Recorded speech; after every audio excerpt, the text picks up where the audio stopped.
দেখতে দেখতে চালু হয়ে গেল সুনামগঞ্জ মেডিকেল কলেজ। অনেক দিন ধরে নির্মাণাধীন ছিল, অবশেষে 2025 অর্থবছরে এখানে বেশ কিছু ছাত্রছাত্রী মেডিকেলের যারা তারা এসেছেন এবং আজকে আমাদের সেখানেই কাজ। তো চলুন। বিসমিল্লাহির রহমানির রহিম। 22/12/2025 আজকের আমাদের কর্মস্থল হচ্ছে সুনামগঞ্জ মেডিকেল কলেজ। এখানের সমস্ত বিল্ডিং এবং যে প্ল্যানটা করা হয়েছে সেটার আরএল ট্রান্সফারের কাজে আসছি, আমরা সার্ভে করতে আসছি, যাতে পরবর্তীতে মেডিকেল কলেজটা যদি আপনাদের একটু দেখাই রোদের জন্য। আসলে এটা হচ্ছে একটা ক্যাম্পাস, আর এই পাশে যদি আপনাকে জুম করে দেখাই এটা হচ্ছে আসল বড় ক্যাম্পাস। এখানে হাসপাতাল প্লাস হচ্ছে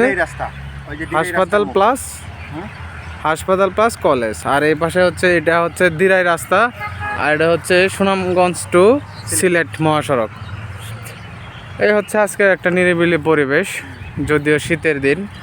আরেকটা গোপন কথা বলি কাছে আনো, এটা কিন্তু আগে বঙ্গবন্ধু মেডিকেল কলেজ নাম ছিল, এখন হয়ে গেছে এখন সুনামগঞ্জ মেডিকেল কলেজ, আগে ছিল বঙ্গবন্ধু। হতাশ হওয়ার কিছু নাই, এটা বঙ্গবন্ধু প্লাস সুনামগঞ্জ দুটোটাই, মানে দুটোটাই দুই রকম চলছে।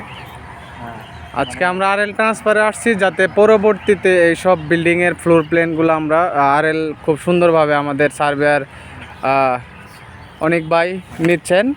তো পরবর্তীতে যাতে যে বিল্ডিংগুলো হবে সেই বিল্ডিংগুলার মাটি ভরাট এবং কি ফ্লোর লেভেলগুলো যাতে ঠিক হয়, আর আমরা ক্রস চেক দিয়ে যাচ্ছে যে আসলে এগুলা রাস্তা এবং কি বন্যা লেভেলটা ঠিক আছে কিনা, ফ্লাড লেভেলটা ঠিক আছে কিনা, সব কিছু আমরা ক্রস চেক করে যাচ্ছি।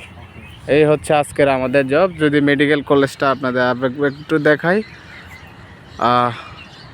এই হচ্ছে মেডিকেল কলেজ প্লাস হচ্ছে হাসপাতাল। এটা হচ্ছে একটা ক্যাম্পাস, মেন ক্যাম্পাস।